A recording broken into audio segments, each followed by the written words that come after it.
spectacular night in the Valley of the Sun as we welcome you to Glendale, Arizona, as the BCS Bowl Bash continues on Fox.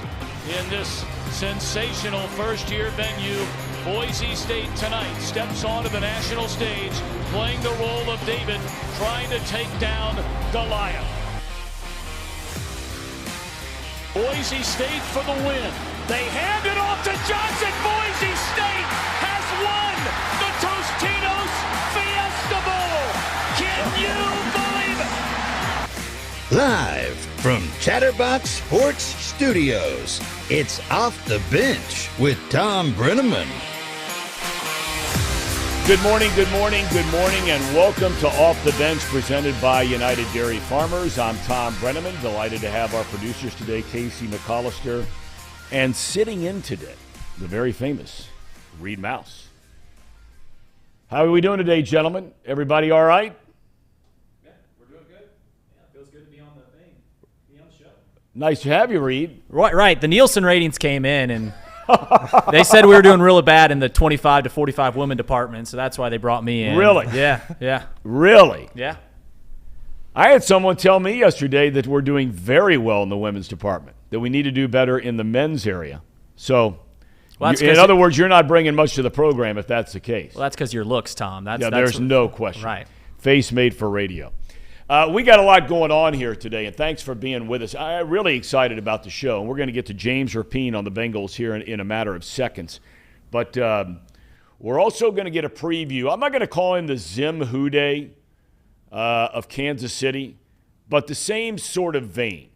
Enormous following with the fan base and all that kind of thing. The Chiefs play the Chargers. We'll get into that a little bit later on. Tracy Jones is back. After falling down, breaking his nose, he's been in bad shape the last few days. I can't wait to see what he looks like today. And then we have Chuck Martin, head coach at Miami University football. Some of you may not know this guy is a fascinating story, which we'll get to later on, but kind enough to have him join the program. But everybody's talking about the big game on Sunday. T-minus 4 days and counting, 4:25 kick on CBS. That means it's a big game with Jim Nantz and Tony Romo and all that kind of thing. But nobody knows more about what's going on with the Bengals than our main man, James Rapien. James, good morning, sir. How's everything with you?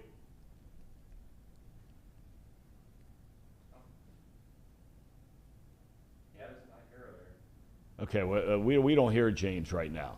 Yeah, we'll come back to him just a second. We'll come back in a second. Okay, we'll get to James here in a second. He's busy down there at it looks like he's at home right now, but he's on his way to Paycor, so that's why we jump him on right out of the gate. And we'll get to James here in a second.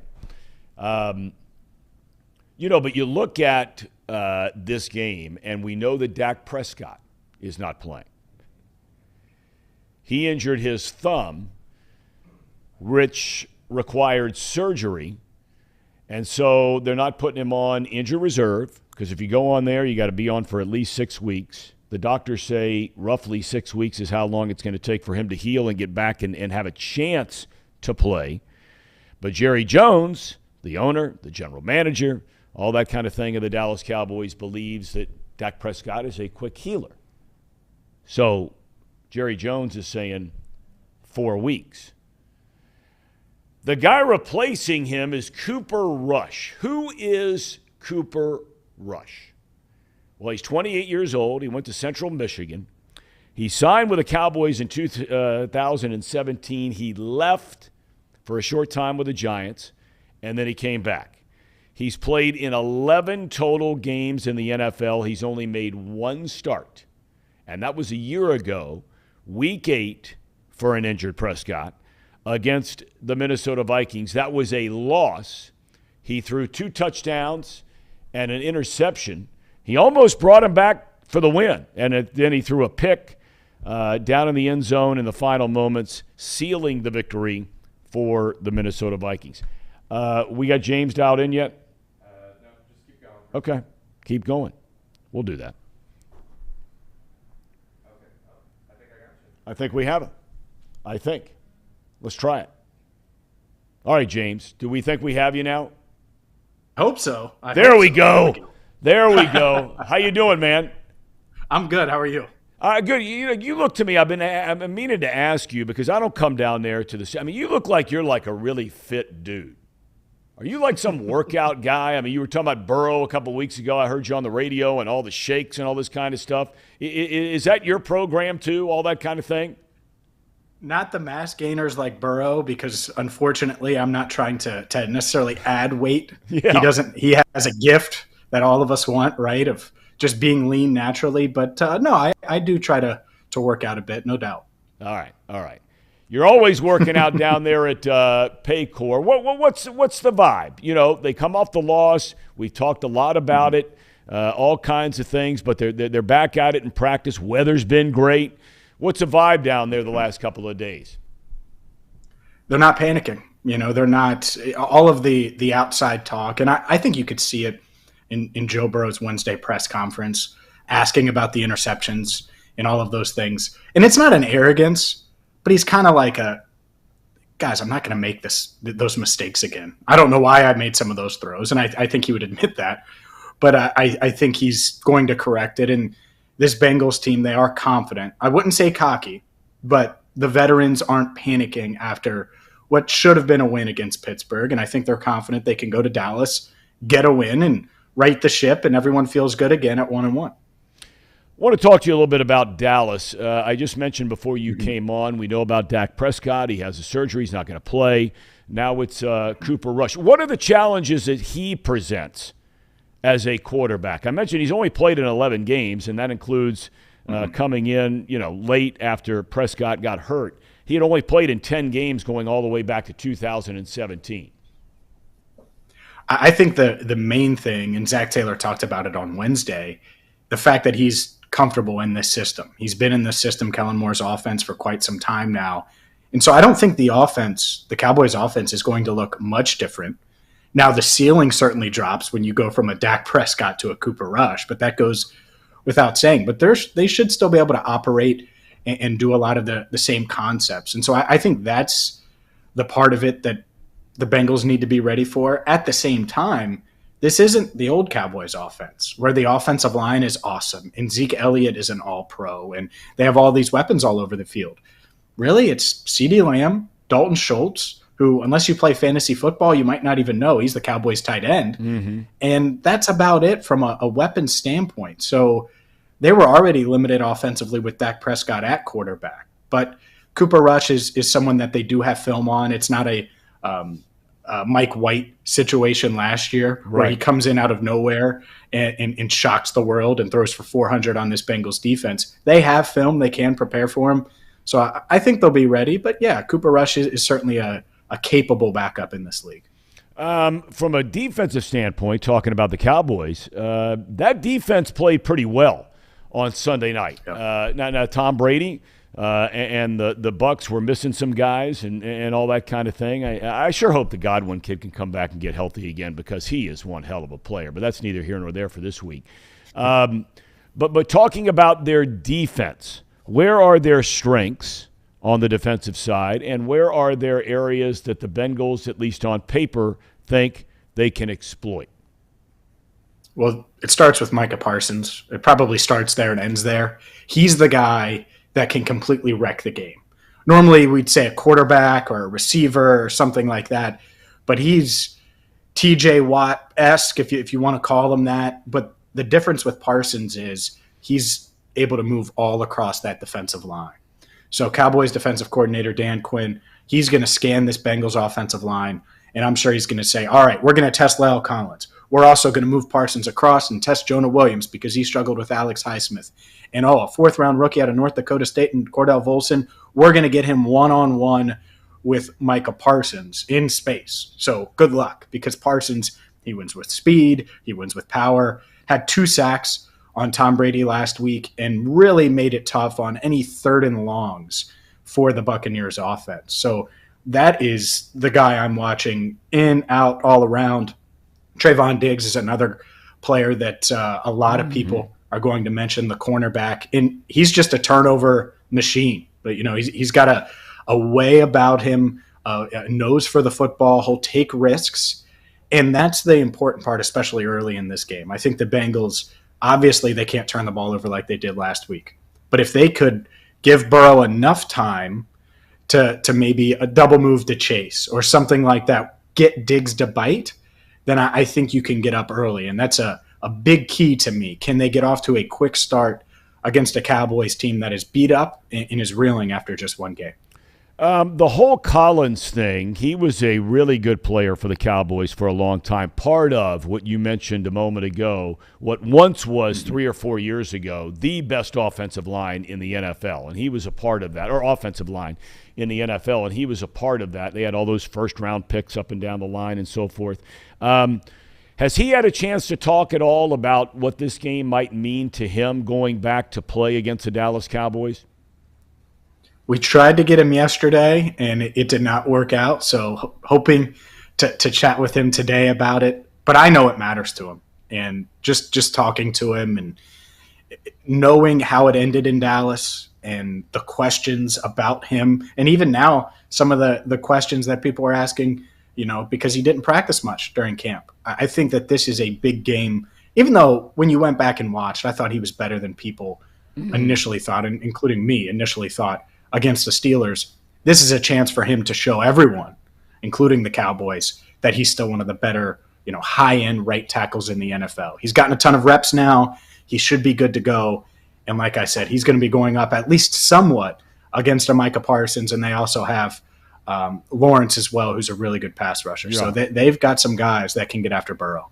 One follow-up to that, I saw the headline, and I did not read the article. I meant to get back and check it out, where Jerry Jones was asked about Collins, and Jones made the comment, tell me if you've read this, maybe you have, maybe you haven't, that he went back and watched every play of Collins in the season opening game against the Pittsburgh Steelers. Did you see that story? And if you did, what was that all about? Because like I said, I didn't have a chance to read the whole thing. Wow, I did not see that. Yeah, I must have gotten lost in the shuffle for me. I'm going to check it out. So instant reaction. One, I think the former Bengals in that were in Dallas, so Chidobe Awuzie and La'el Collins, I think they're excited to have an owner that doesn't talk after every game. So I'll throw that one out there. Well, it's funny you say that. Go ahead. I want to hear the second part. Yeah, the second part is Dallas could really use, at least on paper, a guy like La'el Collins. So saying that, Jones is probably like, man, we've had offensive line issues. Did we make the right call here? And so that's probably why he went back and watched. He's kind of snooping on his ex, so to speak, to see if, how things are going. Well, it's so funny, James, you bring that up because Brian Billick, who is a regular on this show, talking about the NFL, when he and I worked together doing games at Fox, he would talk all the time, and this is going back a number of years ago, about the whole scene, for lack of a better word, after a Dallas Cowboys game.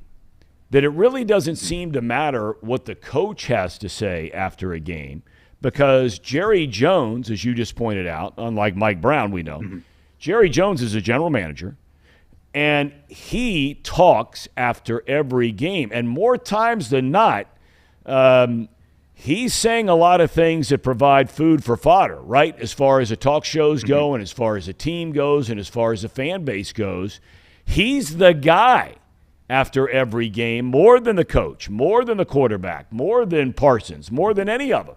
And Brian has speculated that is very difficult for players who play there. I think so, 100%. I mean, could you imagine? It's emotional. Winning and losing is emotional. Guess what? The Bengals weren't happy when they lost the other day, and I'm sure Mike Brown was just as upset as anyone.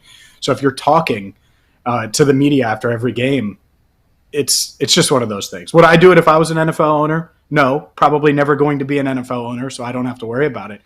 But yeah, I also think Jerry loves to make headlines and stir the pot and be in the news and be on all of the sports talk shows. But that is hard on a culture. That is hard on a team when the standard is winning a Super Bowl. And, most people haven't seen that in the Cowboys that are 25 and under. And if you're 30 and under, you don't remember it either. Right. So yeah, it's quite a different time right now, especially because the Cowboys kind of stripped down their roster this offseason. Traded Amari Cooper, didn't re-sign Randy Gregory. Obviously, La'el Collins is gone. So this isn't the Super Bowl contender that they were maybe a few years ago. I don't even know if they were a Super Bowl contender. I know they had a good year, but it just seems like that it is so dysfunctional down there. I mean, it's cool to go there and broadcast a game. There's Jerry Jones during practice walking up and down the sideline, and Dak Prescott running around, and all these other stars and so on and so forth. Then you walk in that. Have you been to the stadium yet, by the way, James? I have not, so I'm excited to get down there. Dude, the place is unbelievable. I mean, I'm going to compare it to SoFi because we got to go to SoFi for Super Bowl 56. See, I've not been there. Does SoFi have the big, the huge scoreboard there in the middle where you're sitting in the stands and it's like watching it on TV in your living room? It does, not to the same extent. And I actually think it's more subtle with the way they have it. And so just seeing pictures and stuff of Jerry World, as we call it, I think I'm going to prefer SoFi, but we'll see. I'm going to go in with a clean slate here and see what I think. I've heard great things about AT&T Stadium. Well, the cool thing about it is I remember a couple of times I've done it, I was having the chance to sit in for Joe Buck and when he was doing the World Series and working with Troy Aikman. And, of course, you walk around Dallas with Troy Aikman. It's like, all right. But that when it's the late game, and Dallas seemingly through the years is always at 4:25 kick on Fox or CBS or whatever. And so they put on a 1 o'clock game on the big screen. So it doesn't matter what side of the stadium you're on. This thing is so mammoth. I think it runs from like the 20 to the 20. It is so mammoth you can't see the upper deck on the other side of the stadium. And this screen is so crystal clear, and you're just sitting there locked in watching the 1 o'clock game while you're allegedly getting ready to watch the Cowboys and the Bengals this week. End of the day, Bengals go down there like Joe Burrow suggests. They're ready to go. They come out with a victory in Dallas on Sunday. They better. This is a team they should beat. Even if Dak Prescott was the quarterback, I would be saying that. This Bengals team needs to get a win, and it is only week 2, but you can't lose to Cooper Rush and the Cowboys if you want to be mentioned among the Chiefs, among the Bills, among teams like that, these AFC contenders. And that's where the Bengals want to be. I think that's their talent level, and so we'll see on Sunday if they get it done. But, yeah, certainly that's they're favored again for the second straight week. I think they should be, and they need to go down there, play turnover-free, and create a couple big plays and get out of Jerry World with a win. All right, one thing I forgot to ask you about, an update on T. Higgins. Do you think he plays on Sunday? Feels like it's leaning that way. He was able to practice some individual drills, not team stuff, but he was there for the initial install on the field, which is a good sign, put his helmet on. And, I think he's trending in that right direction. The problem is, you know how concussion protocol is. It's one of those things where it could hold him back. But I do know that he's checked the boxes that he's needed to check up to this point. So if I had to guess, I would say he plays, which would obviously give this offense a huge boost. Yeah, I mean, they really missed him when he went down last week. Sometimes they don't necessarily throw a penalty flag in a game, James, and then the league comes back a number of days later and they'll fine a guy or something along those lines. Was there any aftermath on that hit, clearly helmet to helmet, on Higgins in the Pittsburgh game? I haven't seen anything yet. Sometimes those fines come down on, I believe it's Saturday before. Some of them come out, like officially. So We'll see. But I agree with you. I thought it was a penalty in real time. I was surprised it didn't get called. Yeah. I mean, they make the player safety thing, and they talk over and over and over about it, and I think by and large they've done a good job, but they can't miss. And I understand the officials are not perfect. I never get on them. I never blame them for a win or a loss on a team you're rooting for and that kind of thing. I understand fans who do. But I just don't know how on things like that you miss it. I mean, that was a serious blow, helmet to helmet, on a player for the whole world to see. and no penalty flag. The guy's knocked out of the game. And like you said, maybe the league will hand down some kind of fine. But at the end of the day, you're not correcting the mistake by a fine. Anyway. All right, James, you're traveling to Dallas. Win. What's that? On Friday. But that player would say it's worth it, though, because if T. Higgins is out there, I think the Bengals win. I think that mattered a lot. It does, man. And that's the point I guess I did not make well enough is that, by that point, it's water under the bridge. You can't change anything. It, for sure, as you point out, had an effect perhaps on the outcome of the game. And yet, if you're that player, you took that shot, you take that fine. And like you said, for Tomlin and Steelers, it's well worth it. All right, that's old news. Off to Dallas. Safe travels, my friend. Godspeed ahead, and we'll catch up with you next week. Sounds good. I appreciate you having me. Thanks, James. James Rapine. Everything Cincinnati Bengals for Sports Illustrated. He's all over it down there morning, noon, and night. And his podcast, All Bengals, is fantastic. The guy is really on his game. So what we're going to do is take a break. We'll give you some of the other headlines and storylines going on in the world of sports. That and more coming up next. Off the Bench, presented by United Dairy Farmers. Stay with us.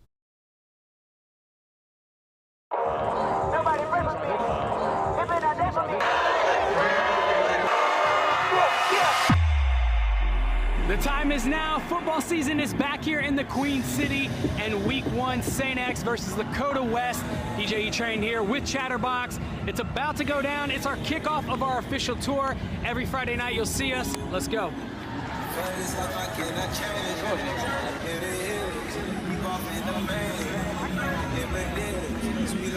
on 3, 1, 2, 3. Let's go.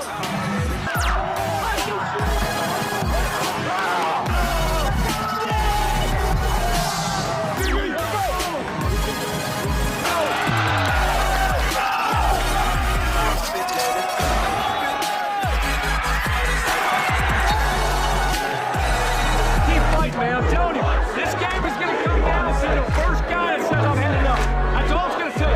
One guy to say, you know what, I've had enough.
My first one. I mean, I couldn't have asked for a better first one because Dakota West struggling a lot throughout the first half and beginning of second half, and then big time. It's a party. It's a party. It's a party. I know one thing. Ain't nobody does this better than us. Facts. Yeah, this atmosphere was insane. Show was on point. Everybody had a great time for the first one too, bringing people together. Big shout out to everybody tonight that worked hard from Chatterbox and everywhere else to put on a great show. This dude's legit. And he's sweating, so you know he's legit.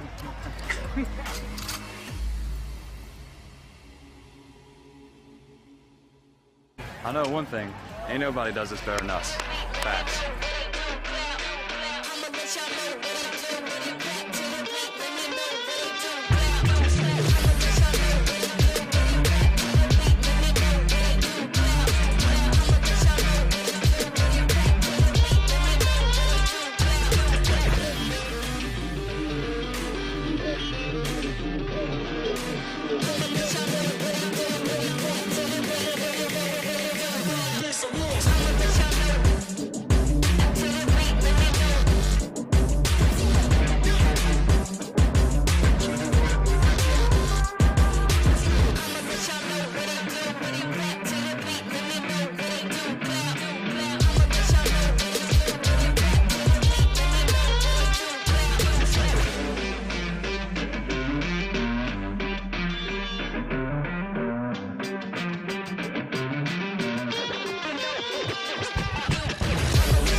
All righty, we're back. Off the Bench, presented by United Dairy Farmers. Got my United Dairy Farmers water here. I went in last night and went in to get a chocolate malt. If there's one of the great traditions at United Dairy Farmers, it is that chocolate malt. Those things are just insane. But I got to tell you, have you tried this new ice cream they have out? It's called Main Avenue. I'm not sure what it is, but it's a new ice cream that they just released, a new brand, and they have about 7 different flavors. It is the most incredible ice cream I've ever had in my life. Butter pecan, insane. All right, what else is happening in the world of sports? Week 2 gets cranked up tonight in a big way. There are people that are already calling this the game of the year in week 2 of the NFL season.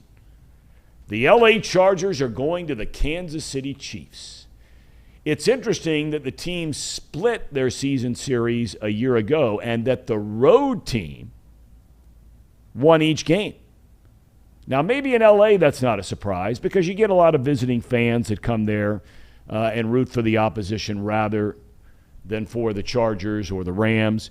It is quite rare for the Kansas City Chiefs to lose at home, which they did last year to the Chargers. We're going to have Matt Lane coming up a little bit later on from the Kansas City Sports Network to talk about this game later on tonight. He's not the Zim Hude. I probably misrepresented that a little bit. He's a little more analytical, more along the James Rapine style than Zim Hude, but he's a guy that is joining us. All right, elsewhere in the world of sports, in college football, UC and Miami play for what's called the Victory Bell this weekend at Paycor Stadium. Don't forget, that's at Paycor Stadium. That is a noon kickoff. These two schools have met 125 times, spanning 130 years. Coming up around 11:40, 11:45, we'll be joined today by the Red Hawks head coach, Chuck Martin. Now, look, I'm going to be honest about this, okay? I'm an Ohio University guy.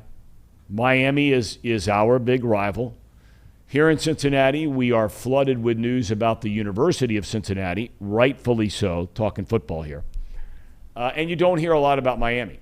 So, guilty as charged, I did not know much about Chuck Martin until getting ready for this show. And this guy, he replaced Brian Kelly. Now, this might be old news for some of you, okay? He replaced Brian Kelly at Grand Valley State, where, of course, Coach Kelly had won national championships there. He takes over as a head coach in 2004. He's there until 2009. They win 2 national championships and at one point win 48 games in a row. It ended in a national championship game, that 48-game winning streak. He goes to Notre Dame as an assistant coach from Miami. He's there for 3 years. His final year, he's offensive coordinator in 2012. And Notre Dame goes undefeated and plays in the college football playoff national championship. A year later, he comes to Miami. He recently just signed a 5-year contract extension, and he's got that program on the right track. Great tradition, great history at Miami of Ohio, and it kills me to say that because we've been kicking their tail for a long time. But I have a bad feeling that the tide might be turning on that deal.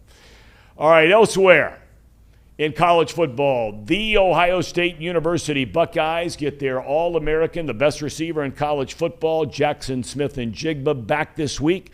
Remember, he was injured earlier in week 1 against Notre Dame in the first quarter. They missed him in that game. He did not play in the second game, but he will be back this week at the Shoe. Toledo comes to town on Saturday night. Youngstown State at number 9, Kentucky. Wildcats got it going on. In tennis, breaking news just moments ago. Roger Federer, one of the great players of all time, has announced his retirement. He's 41 years young. Who wouldn't want to look like that guy when they're 41, right? 41 years young. He has played over 1,500 matches in his career spanning 24 years. He's won 20 Grand Slams, okay? That's the third most all time. And it's interesting, it's third most all time to two of his contemporaries, right? Nadal has the most, I believe it is. And then, how do you pronounce his name? Novak Djokovic? Djokovic, yeah. He's number 2. He's going to end up being the guy that wins the most. I think that's safe to say. Lastly, the Reds lost to the Pirates yesterday at Great American Ballpark. Rookie Nick Lodolo. Everybody was talking about Hunter Green, and it might turn out to be Hunter Green is the guy that, everybody talks about as part of the Reds rotation moving forward. But this Lodolo now, he went to TCU, big baseball powerhouse program down there in Fort Worth, Texas. But yesterday became the first Reds pitcher since the great, and boy was he great, Jose Rijo, to have back-to-back starts, strike out 11 batters or more. Lodolo is finishing this season as good as any left-handed pitcher right now in Major League Baseball. He's been that good, and huge expectations for him moving forward. The bad news is the Pirates swept the Reds in a 4-game series for the first time since Barry Bonds played for the Pirates. Barry Bonds and Bobby Bonilla and Doug Drabek and all those guys in 1991. It's the last time the Pirates came here. So quite a week, boys, if you're a Pittsburgh fan of any kind. The Steelers beat the Bengals on Sunday. And then this week, the Pirates sweep the Reds 4 games in a row. That hurts. Maybe it doesn't hurt you guys. Ryan Mouse and Casey McAllister, any thoughts, any opinions on that? It hurts a little bit. It hurts a little bit inside. Me not being a very big baseball guy, it didn't hurt as bad for the baseball side of things. I will always hate Pittsburgh in general just because the Steelers. But I feel for you Reds fans out there that just got swept by the Pirates. I mean, the worst team in the National League. Yeah, not good. Not good. The thing is you're talking Nick Lodolo, lefty, right. And first guy since Jose Ria to strike out back-to-back. Think about all the arms that the Reds have had in the past 2 decades. Johnny Cueto, yep. Aaron Harang was really good for a while. Trevor Bauer won a Cy Young Award, and no one's done it since. But if there's any Red that I could have right now, all the young guys, Jonathan India, who won the Rookie of the Year, it's Nick Lodolo right there with Tyler Stevenson, and Nick Lodolo is on the field a lot more than Tyler Stevenson at this point in time. There's no doubt about it. This Lodolo, and they were talking about him after they drafted him, that everybody's going to follow Hunter Green and all that kind of thing. But Lodolo looks to be the guy. I'm with you. All right, huge game tonight in the NFL. It's so rare for us to drift off and say anything about baseball anymore, right? I mean, so rare. So forget that. We're probably done talking. No, we're not done talking baseball today because Tracy Jones is coming on later on. But we're going to take a break. Matt Lane from the Kansas City Sports Network is going to join us to talk about tonight's huge clash in Kansas City, the Chiefs and the Chargers. Stay with us. Off the Bench, presented by United Dairy Farmers.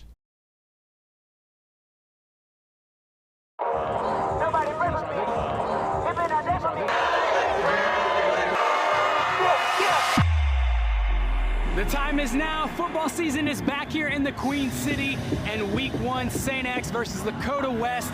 DJ Train here with Chatterbox. It's about to go down. It's our kickoff of our official tour. Every Friday night you'll see us. Let's go.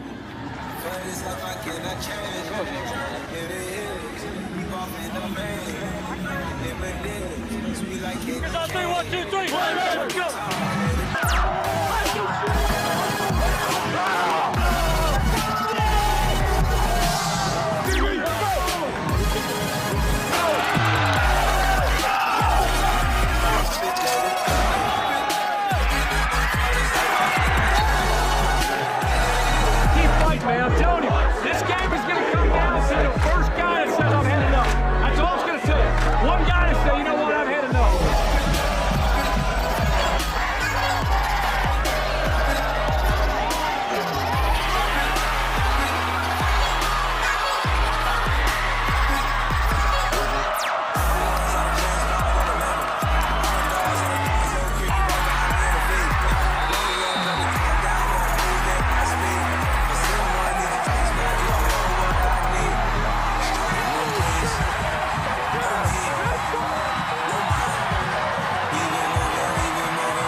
first one. I mean, I couldn't have asked for a better first one because Coda West struggling a lot throughout the first half and beginning of second half, and then Big time. it's a party, it's a party, it's a party. I know one thing. Ain't nobody does this better than us. Facts. Yeah, this atmosphere was insane. Show was on point. Everybody had a great time for the first one, too, bringing people together. Big shout out to everybody tonight that worked hard from Chatterbox and everywhere else to put on a great show. This dude's legit. And he's sweating, so you know he's legit.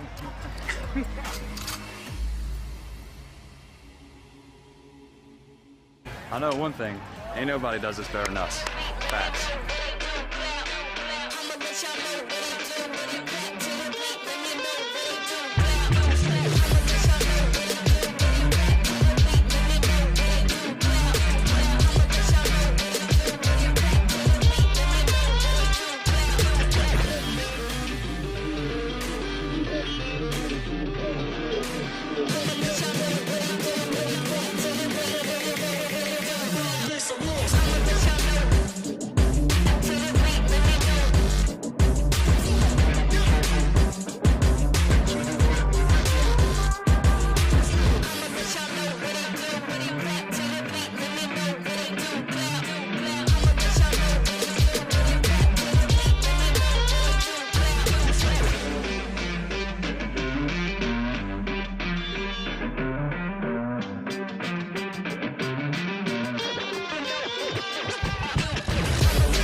All right, welcome back. Great to have you with us. We're getting some great stuff on YouTube, and you can follow our show streaming YouTube/Chatterbox Sports. A lot of folks dialed in today. Alex says he's enjoying the show and loves having super fans or analysts from other teams. Said it's great content. Well, Alex, thank you, and here you go. We have some more. I asked Matt Lane from the Kansas City Sports Network yesterday if he's bringing his A game, if the Chiefs are bringing their A game. Matt, welcome to the program. Thanks for being with us. And will the Chiefs have their A game, and does Matt Lane have his A game for off the bench? Oh, I'm definitely bringing my A game. And if I can speak for the Chiefs, which I cannot in whatsoever, but I think they will. I think Andy Reid early in the season is going to have his A game, especially for a divisional rival here coming off the early week. Matt, walk me through a little bit, because when I looked at the Kansas City Chiefs, and the Bengals saw them twice last year, including the AFC Championship game, it didn't matter whether it was the games against the Bengals. It was against anybody. And I've said this 1,000 times. A couple of times I had a chance to do Chiefs games for Fox through the years in Kansas City. The best athlete I have ever seen in my life running around, and this was in a practice field situation, but his body, the way he moved, everything, Tyreek Hill, right? How in the world, just from an outsider that's not following it, tell all of us, if you would please, Matt, why he is not a Kansas City Chief anymore? Oh man, that's a tricky one. I think At the end of the day, it boils down to, I think, how much money, specifically guaranteed money, that he was looking for versus what the Chiefs front office, what their cap department wanted or felt comfortable with giving out to a wide receiver. I think if that number was a little bit lower, if there was a little bit more ability to meet in the middle, there's a very good chance he was still a Chief. But I think he was looking for a little bit more money than they felt comfortable giving out, specifically guaranteed. And the Chiefs have been pretty fickle with some of their contracts to guys that are getting a little bit older. Not that Tyreek Hill's old, but he's not young anymore. And the Chiefs are a team that does not frequently pay, especially top dollar, guys that start to near 30 years old, at least under Brett Veach's GM. Okay, so walk me through. He walks out the door. What was the fan reaction to that? A lot of people, I think, were upset. I think a lot of people were kind of confused, I think, at first. Not so much at the Chiefs for letting it happen. I think just generally upset that they lost. As you said, for most people, you watch Tyreek Hill run around, and I think people that have been around different sports for a long time just know he moves differently than almost anybody else they've ever seen. You can tell in an instant. So you're upset to lose that talent. However, I think as time went on, I think the way the Chiefs carried themselves, the fact that they showcased that they had some kind of plan, I think eased that tension a little bit. But the initial reaction was definitely just confusion and upset and thinking they're trying to pinch pennies when they don't need to. And so thankfully we've come a little way since then, because it was dark times there for about a month right after. Talk about what they did to replace him, because I think they've done a really good job. And I'm not surprised, because Kansas City, as an organization, is one of the great organizations in all of professional sports. They did a good job. The first thing they went out and did is that they said, our wide receiver room isn't good enough anymore, right? We know that. We understand it. So we're going to add some bodies. But they didn't just go chasing the next Tyreek Hill. They didn't go out and just try to sign the next fastest guy, somebody to take that exact same role. It looks like they've pivoted and they've kind of brought in a couple bigger bodied wide receivers with Juju Smith-Schuster, Marquez Valdez-Scantling, and they're trying to, at least if week one is any indication, play a little bit different style of ball here. They're trying to push the ball over the middle of the field a little bit more, use the size to be a little bit more physical in that wide receiver room. And yeah, they still have McCole Hardman to try to take the top off, but I think they saw that there was a need to transition some of their offensive game plan based on the way teams like the Bengals were able to have success against them last year. Walk me through where Juju is, because, a lot of Bengals fans saw him when healthy through the years with the Pittsburgh Steelers. I think this guy is a great player. When he's healthy, I just think he's tough. He comes to play. He doesn't back down, but he's been seriously hurt. Where is he now from a health standpoint with Kansas City? That's the trickiest part with him, because I'm with you. I think from what we've seen from him in Pittsburgh when healthy, or this brief glimpse we've got of him here in Kansas City, he looked really good. He looked in tune with what Patrick Mahomes and the Chiefs were wanting out of him, and it looked really good. The problem is he missed some time during the last part of training camp with the knee injury. He's missed, I believe, a good chunk of 3 different seasons so far in the NFL. So you can't rely on his health moving forward. And I do think if he is a little dinged up as the year goes on, it does make a pretty big impact. So the Chiefs are betting on his health a little bit, and I think that's kind of why he ended up with a contract that I don't think reflects his talent level at all in the offseason, was because there are health concerns about him through multiple different teams. We're talking with Matt Lane from the Kansas City Sports Network, kind enough to join us. And defensively, you talked about how, there were times, especially in big moments last year, where that Kansas City defense got exposed. I mean, every defense is going to have those issues, but, they clearly come under an enormous microscope when they happen in moments where you can't allow them to happen. Defensively, overall, what are your thoughts of this Kansas City defense in 2022? They're going to be faster and more physical. And I think that was part of the issue last year. It was a little bit more of a veteran defense, but they were still blowing some coverages. They were still making some mental mistakes that you wouldn't expect guys that have been in this Steve Spagnuolo defensive system for 3 years to make. So if they're going to do that and not be the most athletic bunch, what exactly are you getting out of them? So I think this year the overhaul has been, they're playing a bunch of young guys. They brought in some new bodies, but they're a little bit more athletic there on the defensive end. So if they're going to make these same mental errors, at least they'll make them fast. At least they'll be explosive and be physical in return. So it's only one game so far against an injury-depleted Cardinals team, but I think that athleticism, that physicality showed up there in the first week, and I think that's something they're going to try to lean into as the season goes on, is just being younger and being this kind of athletic defense rather than a defense trying to win purely on their execution. Patrick Mahomes, some would say, is the best quarterback in the game. I don't know how you could argue that. There are other guys perhaps you could make an argument for, but since Mahomes has come into the league, he has just been beyond description. A guy like him, I've only been around him a couple of times. You see him regularly down there covering the Chiefs.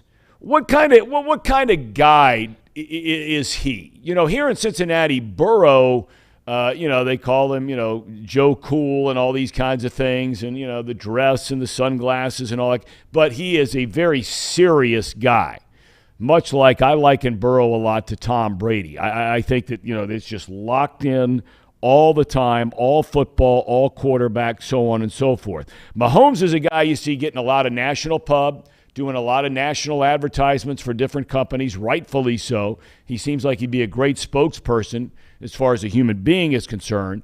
What kind of dude is he? Everything we've seen from him so far at this point it's in the similar way that you're kind of describing a Brady or a Burrow, and it is very businesslike on everything that he does. And now with the way the world's kind of trending, yes, he's getting all these sponsorships and he's getting into Fortnite and stuff like that.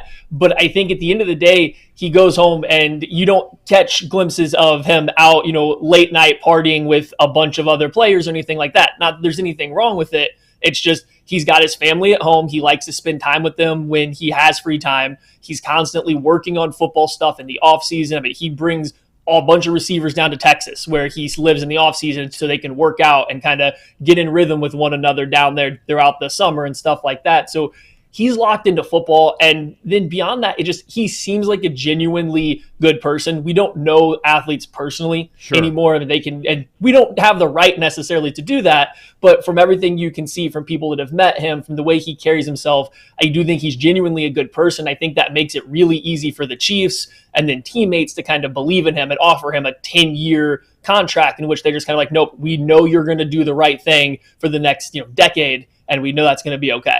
Yeah, Bengals are facing that in the not-too-distant future with Burrow, and no doubt they will do the same thing that Kansas City did with Patrick Mahomes. I don't think there's any question about that. Tonight, I mean, the town's got to be jumping, right? Thursday night, huge divisional game. I read on the Athletic website, I think it was, that some people are second week of the season saying this is a game of the year. But it's got to feel like it, I would imagine, in Kansas City, right? This is a big game. Oh, absolutely. And the Chargers beat the Chiefs last year. They pushed them to the brink in the second game last year. So, this is the game that if you're finally going to see the AFC West page turn, this is like the week that everybody wants to start talking about it happening. And now, I do think it's big, and for fans especially, this is a huge game. I would think that with Andy Reid and just his experience, knowing how long he's been around the NFL, he's probably trying to keep his players a little bit more calm, saying, hey, there's a lot of football left after this. Losing this game, I mean, looked at them last year, losing to the Chargers and the Bills earlier in the season.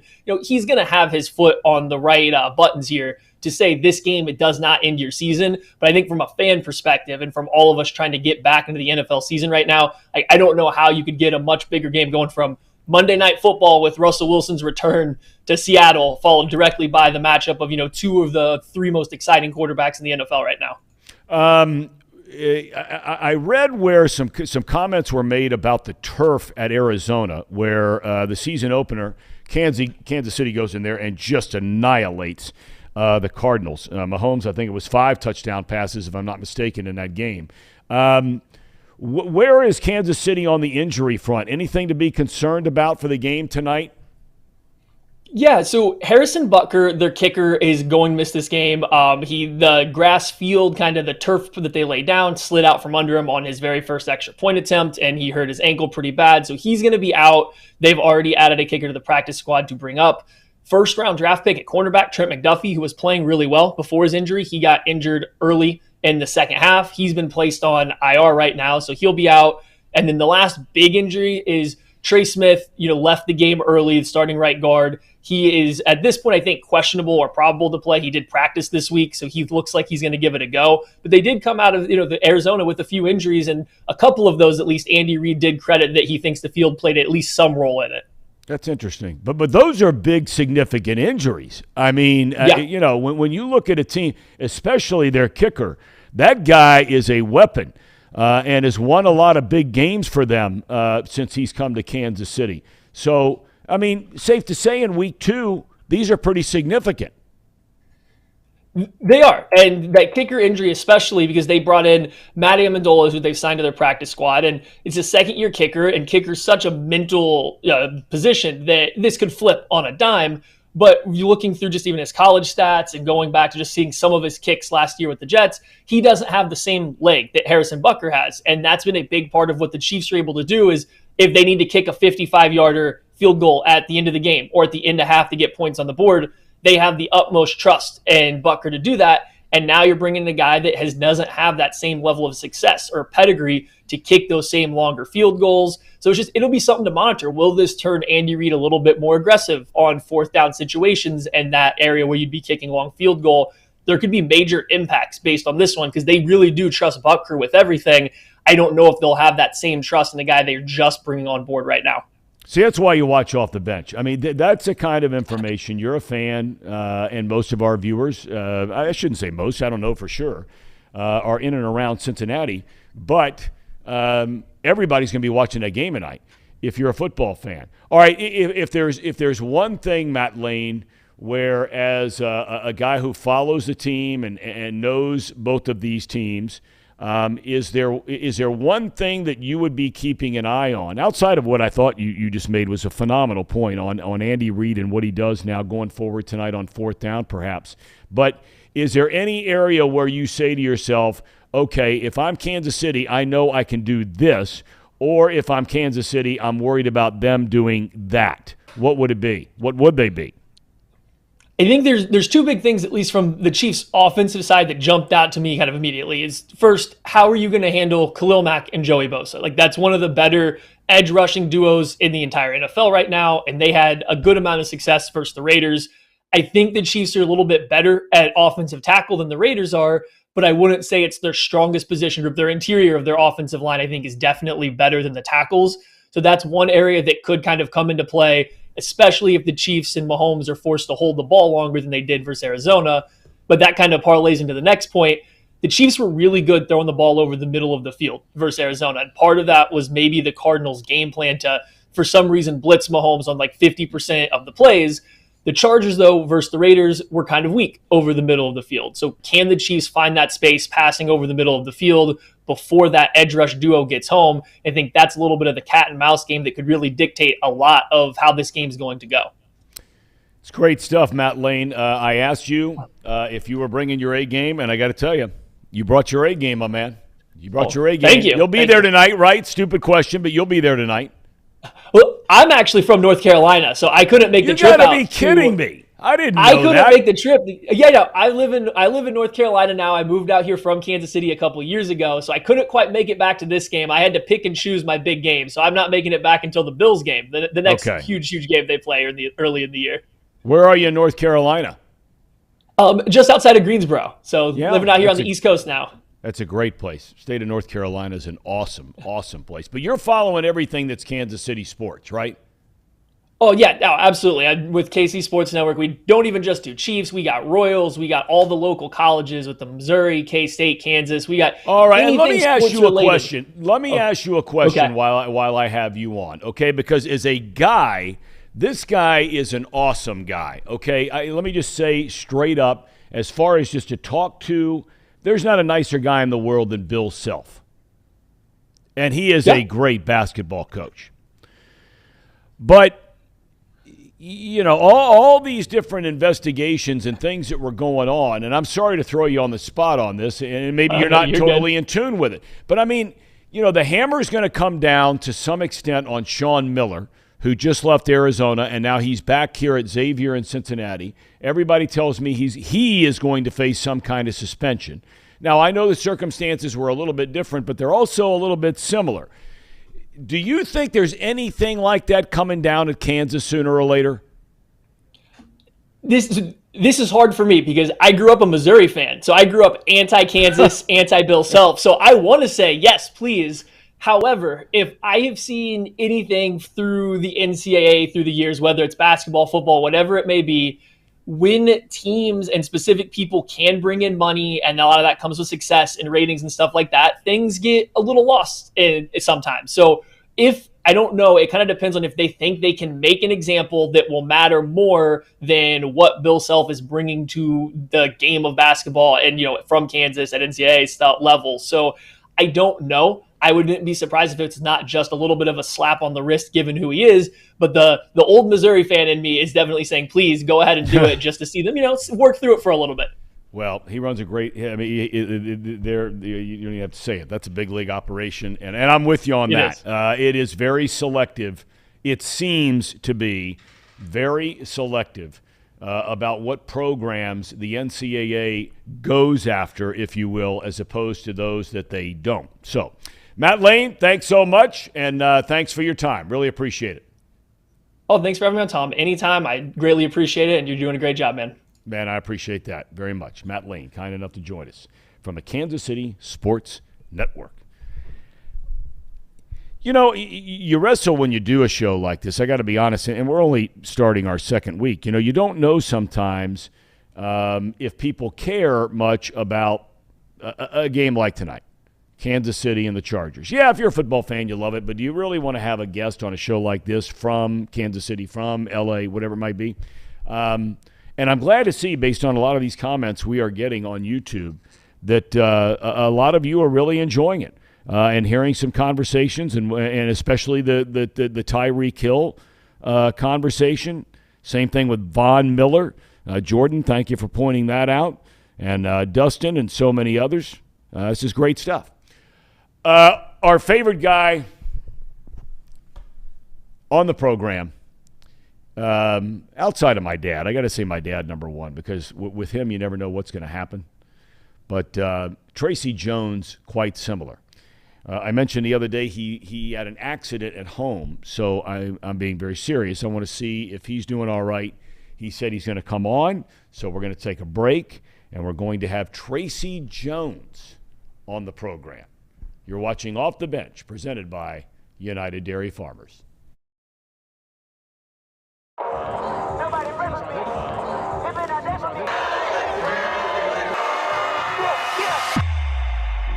The time is now. Football season is back here in the Queen City, and Week 1, St. X versus Lakota West.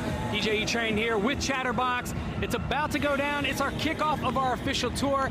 Every Friday night you'll see us. Let's go.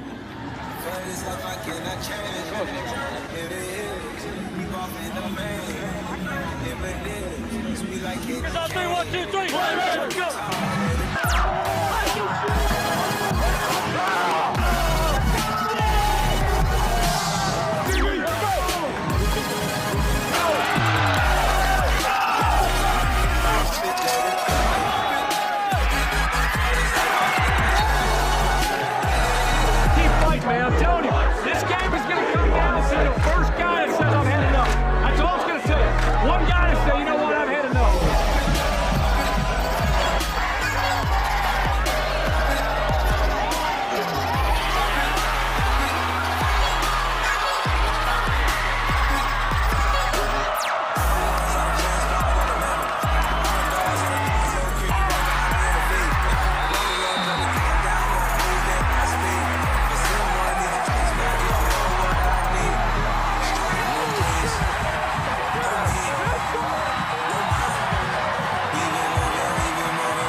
First one. I mean, I couldn't have asked for a better first one because Dakota West struggling a lot throughout the first half and beginning of second half, and then Big time. It's a party. It's a party. It's a party. I know one thing. Ain't nobody does this better than us. Facts. Yeah, this atmosphere was insane. Show was on point. Everybody had a great time for the first one, too. Bringing people together. Big shout out to everybody tonight that worked hard from Chatterbox and everywhere else to put on a great show. This dude's legit. And he's sweating, so you know he's legit.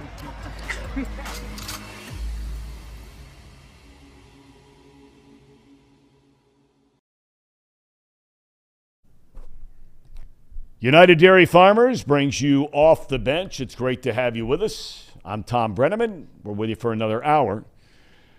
We've been talking the last couple of days about Tracy Jones and having a fall, but I want to hear it directly from you, Tracy. Welcome back to the program.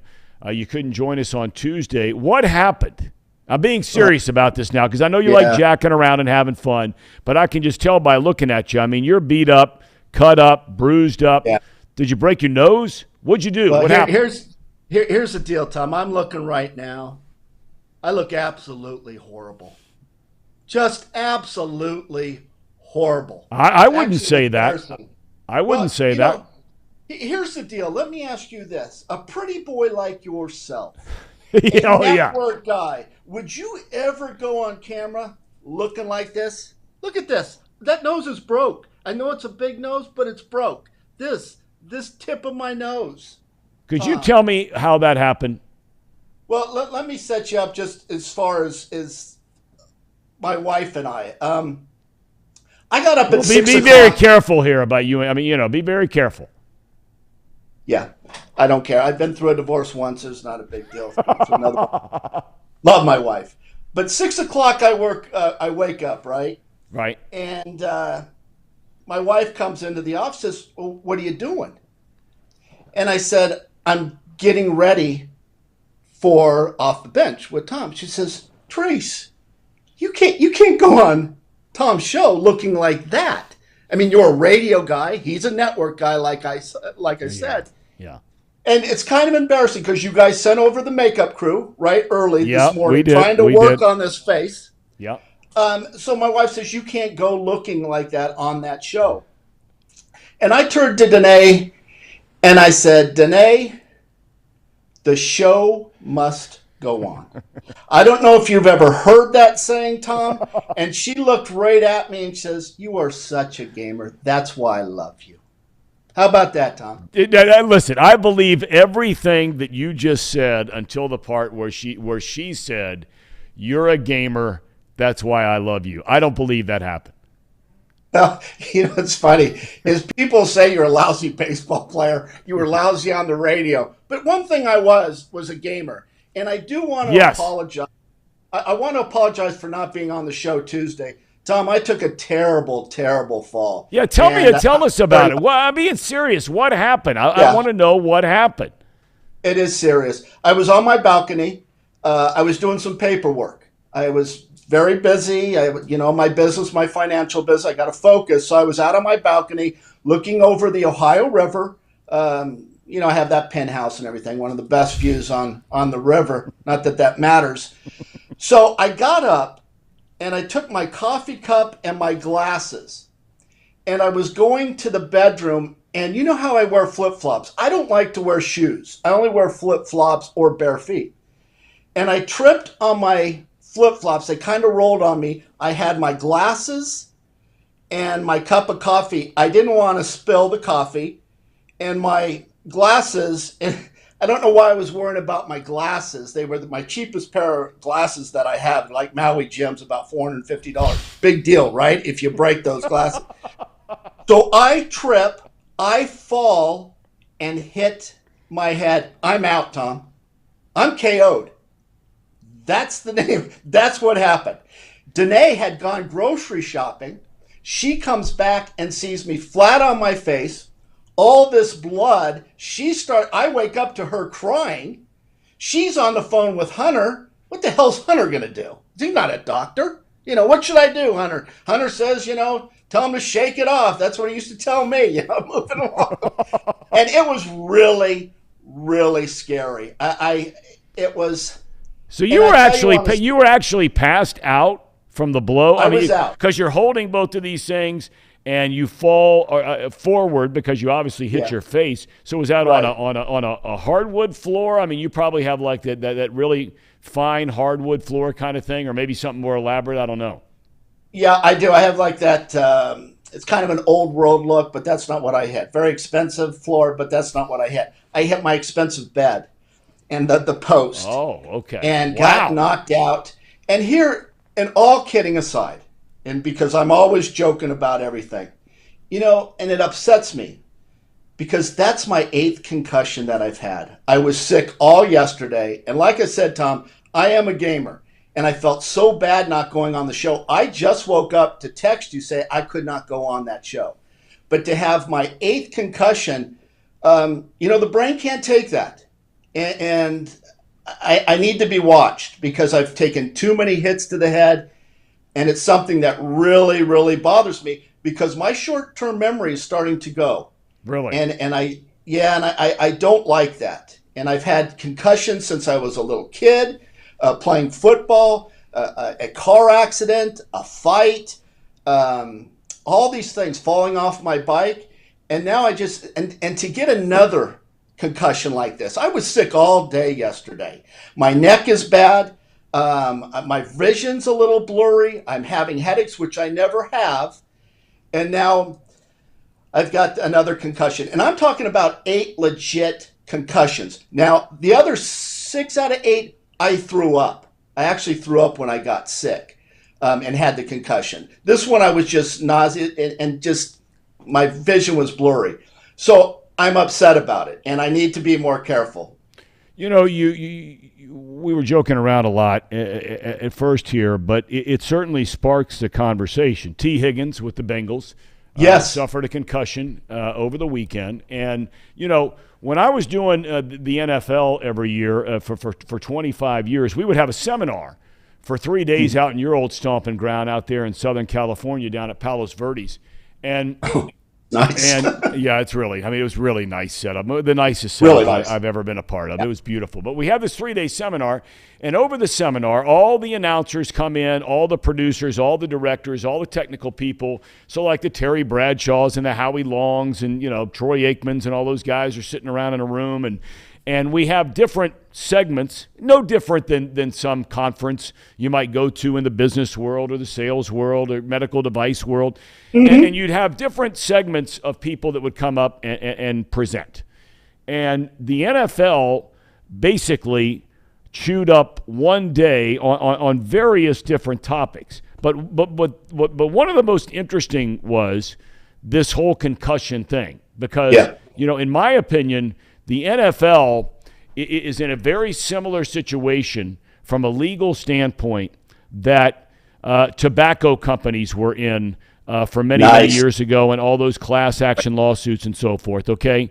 Yes. This concussion thing is a very serious topic, and you're somebody who is living through it and has lived through it and the repercussions of those things. And here you are now, a guy in your 50s, and 60, and you're getting worried about it. It's a very serious, real issue. Well, because you don't know what the damage is until you have an autopsy, right? I mean, Tom, when I played football, in high school and all that stuff, when you had a hit to the head, you know what they used to say? Shake it off. You're all right. I've heard stories about the Bengals going back in the 70s. They'd run you right back off. There was right back on the field. There was no concussion protocol, right? Like they have now. I just think it's a big deal. And your comparison to the smoking industry, Philip Morris, I think is tremendous. And I think there's big issues. The CTE. Look at what happened to Junior Seau. Look at the Durson, the safety for David the Bears. Durson, yep. Yeah, I mean, just really sad cases. And if I could say something to the parents, and I know there's thousands and thousands of people watching this right now, I would not have my kid play football. I really think it's bad because I don't think their brain is fully developed. And I could be off target here. I'm not. No, but here's the deal, Tracy. Okay, and here's the deal. And I used to get into debates with I'm not going to call them elitists, but some parents that, you live in a neighborhood, it's a nice neighborhood, some people got some money and they're, my kid's not going to play football, and they're screaming and yelling across the country, kids shouldn't be playing football and we should outlaw it. And I always look at them and I say, okay, I hear your argument. I understand it. But for you to try and make that decision for people, let's just say the kid who lives in the country who's 6'5" and 275 pounds, who's in the middle of somewhere in Ohio, and it's his only chance maybe to go to college, is to play football in high school, right? And the kid in the inner city, right, who maybe is going to a city school, let's say here in Cincinnati, where maybe it's some at Taft or at Woodward, or maybe in a community like Winton Woods. I mean, those kids are getting a chance that they otherwise more than likely would not get, and it comes by playing football. I know, and you can't blame them at all. But I think you have to realize, there's life after sports, and the damage that's done when you're playing and getting the hits, the knocks to the head constantly. It's just tough, Thom. It really is. And I can just see, Thom, I'm brilliant. I don't know, very high IQ, 91 on my Series 7. And I'm finding that I'm slacking off a little bit. My concentration isn't as good. I don't know if you know that I'm a little aggressive now. So there's been some changes in my behavior. And I just worry about too many hits to the head. I really, really do, because, I got hit really hard. And what happened to me the other night scared me. And I'm tough to scare, but I says, enough's enough. I need to know what's around my surroundings, right? I shouldn't be tripping. You got a lot going on. You've got your financial business where, you're one of the few guys that in this horrible market, in this horrible economy, and all this inflation. A couple of days ago, stock market drops over 1,000 points. We're being told that by spending a bunch of money, we're going to help inflation. Everybody knows that's not true. But you're a guy who's still finding a way to make your clients money. So you got that going on. I think you're a landlord, if I'm not mistaken, and now you're a part of this program. Yeah, I think just on the economy, and I'm not really allowed to talk about stocks and all that stuff, but just on the economy, I think we're in for some really tough times. And I think when you shut down economies, disrupt supply chains, and hand people checks to stay home and not work, it's not all right. You can't print money like they're printing and think everything's okay.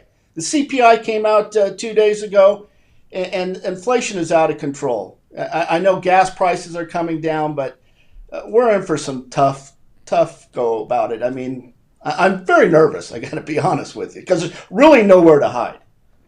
Okay. Well, your client. But Thom, you have a lot of money, and it doesn't really matter to you. You just put them in T-bills and just let it work. But a lot of people, a lot of ham and eggers, they got to grind it out a little bit. And before you go on to something else, enough about me. People get tired of, about Tracy Jones. Tracy Jones, enough for Tracy Jones. Can I pay you a compliment? You ready? Please. I never hear them from my wife. That would be great. I'd love it. Okay. I used to do a show called Extra Innings. Yes, you did. And it was very popular. It was very popular. You're the best host of all time of that show. And you're the best host of all time in drive time radio in this city. When you were going to WLW. Anyway, go ahead, please. Yeah, without a doubt. But I had this skill, and I would talk about it on the air. I would see something, and I'd say, this is what's going to happen. And it would happen. And I would say to people, I see things that you people don't see.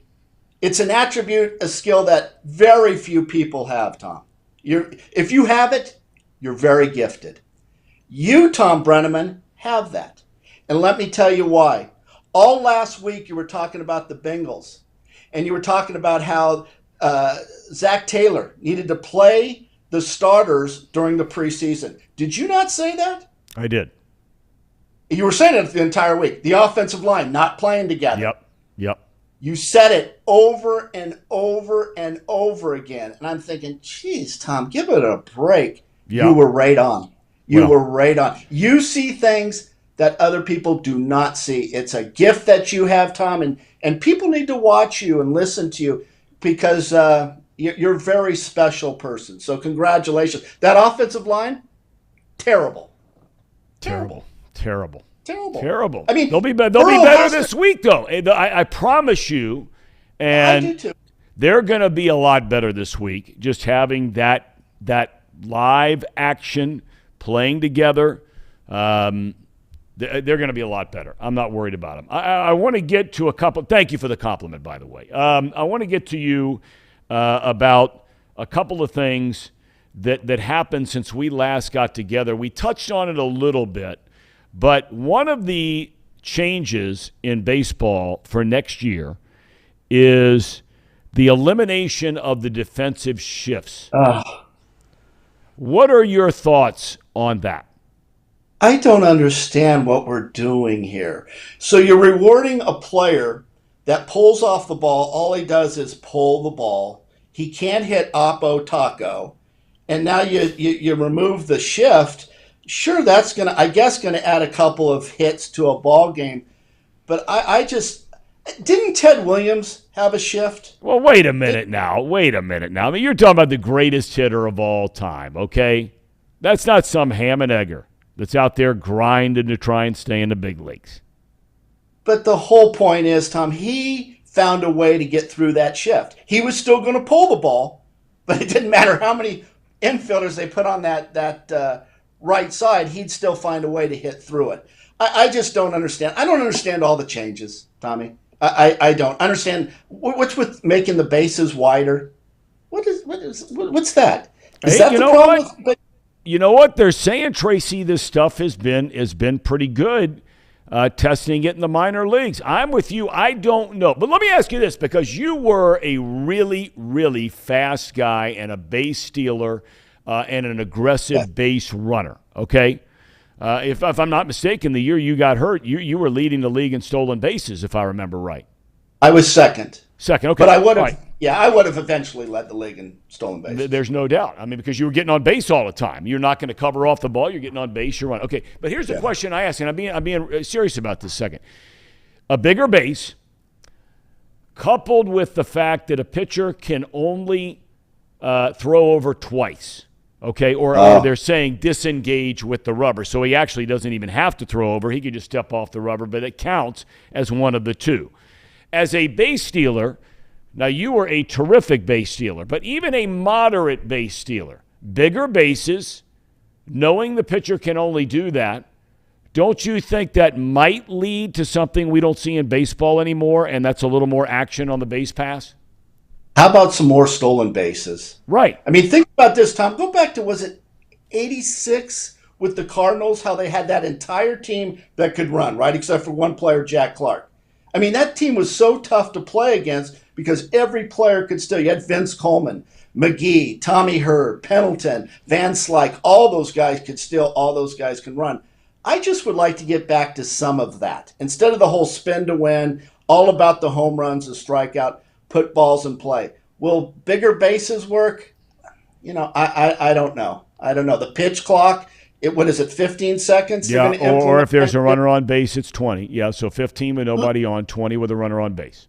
Let me go back to something that we talked about was the lack of offense, because there's not enough action in baseball. We agree with that, right? Yeah, and that was my next question where I was going with you, because you've said we don't have enough offense, yet you are not in favor of something that theoretically could create more offense with the shift. I'm more in favor of lowering the mound, of something like that, or even moving the mound back.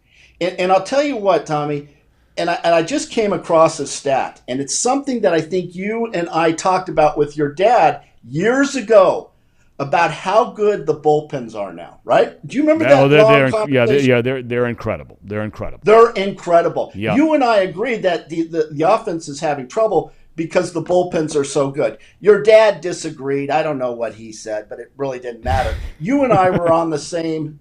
We agreed on this. Do you know since 1991, the relief pitchers that have come in have increased their velocity from 91 to 95? Yeah. And there you have it. Yeah. I mean, and there's been talk about moving the pitcher's mound back a little bit. I heard the voice of the Dayton Dragons gave a stat last night. He was on the radio with Lance McAllister. He gave a stat last night that as recently as 7 years ago, every team in Major League Baseball had more hits than strikeouts. This year, 18 of the 30 have more strikeouts than base hits. That's unacceptable. I mean, how can you compare the sport of baseball to what we saw in the NFL on Sunday? Well, you right? can't. I'm a big NFL. I mean, it's totally different. I mean, so much action. And in baseball, it's not the length of the game. It's what's happening in those 3 hours or 3 hours and 10 minutes. You're spot on. And listen, the Bengal game, because I knew I was going to go on. I didn't know I was going to get an accident and, hit my head and my 8th concussion. But I was going to talk about this on Tuesday as that Bengal game lasted 3 hours and 45 minutes, didn't it, buddy? Did anybody complain, say, oh, this is going on forever. When's it going to end? Of course not, because there was so much action. But if a game goes over 2.5 hours in baseball, I go, this is really dragging on. We got to quicken up the pace. Well, there's no question about it. And I think that is the single greatest challenge that, along with the fan base getting older, it's fascinating, Tracy, and we'll dive into this another time, but I recently did a show. It was a roundtable kind of show with some executives, former executives in Major League Baseball, along with some former players. Adam Jones, very articulate, smart guy, good guy. Good player. Hell of a player. And talking about, African-American representation in Major League Baseball. That's a great point. When you were playing, I think the population of America was somewhere around 18% was African American in the United States, and that was roughly right around where the percentage was of African Americans in Major League Baseball. That percentage in greater society has not changed, but now you're down in the 6% range in baseball. And so some of these things you're talking about, and I find it interesting as I try to think of the macro and the whole thing with these rule changes, okay? And you think about the athletes that baseball is not getting anymore, and they're only looking at analytics and guys that can do this, and this, and one of the ones that they care about is not base running and not base stealing and not hitting and running. I just wonder at the end of the day if all of these things they're trying to do, and God bless them for trying, but I wonder if all these things they're trying to do will add up to nothing. Boy, I start thinking about all the black players or lack of black players when I played.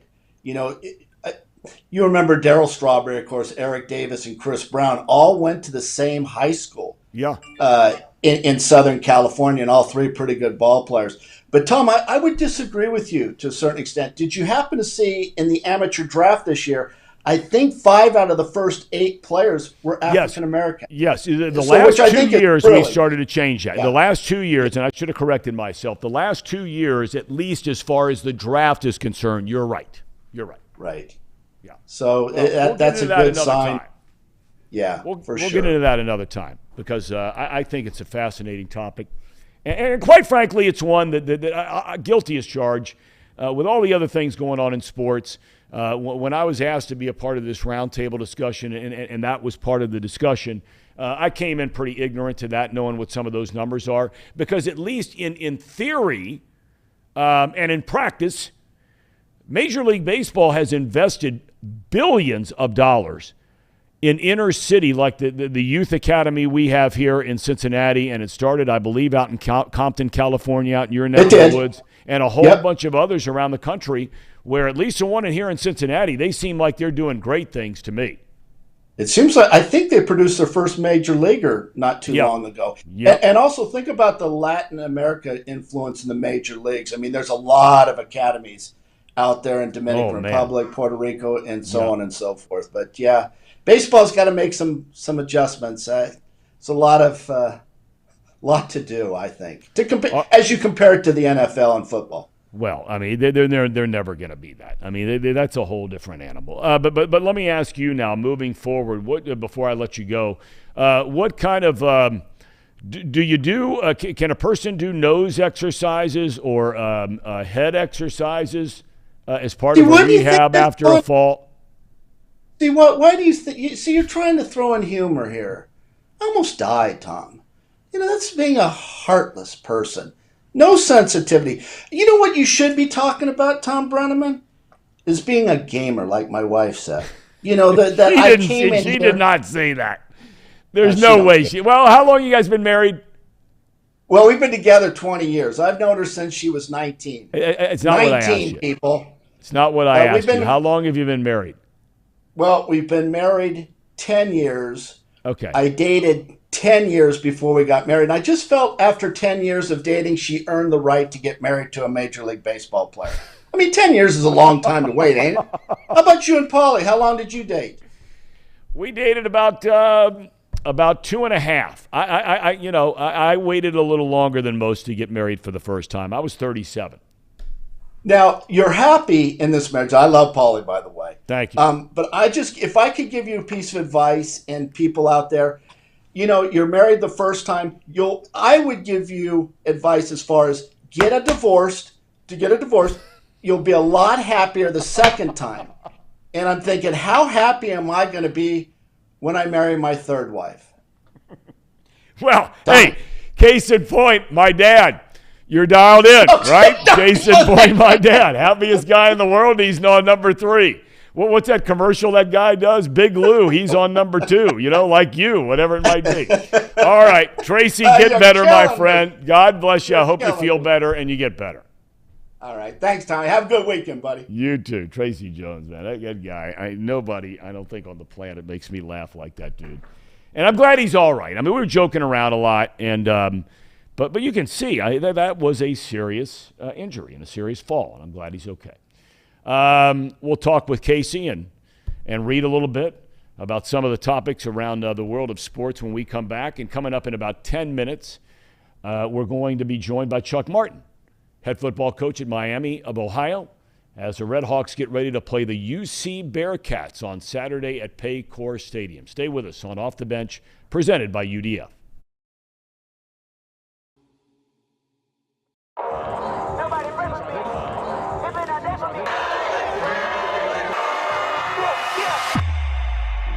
The time is now. Football season is back here in the Queen City, and Week 1, St. X versus Dakota West. EJE Train here with Chatterbox. It's about to go down. It's our kickoff of our official tour. Every Friday night you'll see us. Let's go. It's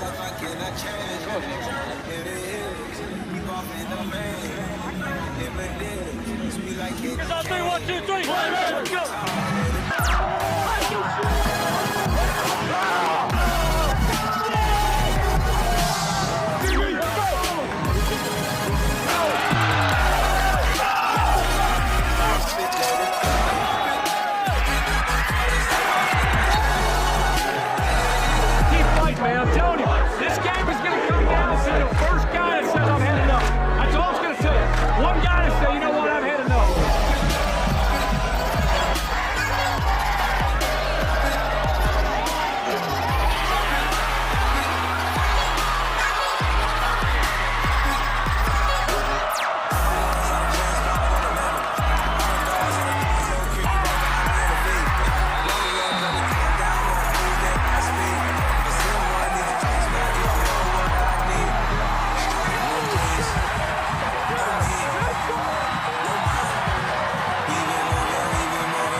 my first one.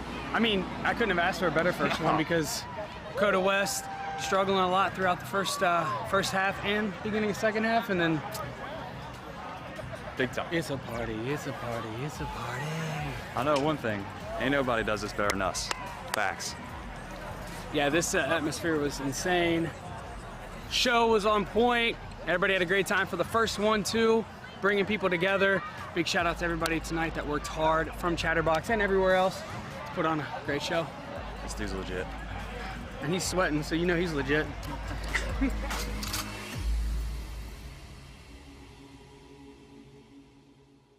I know one thing. Ain't nobody does this better than us. Facts.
All right, welcome back to Off the Bench, presented by United Dairy Farmers. That Tracy Jones.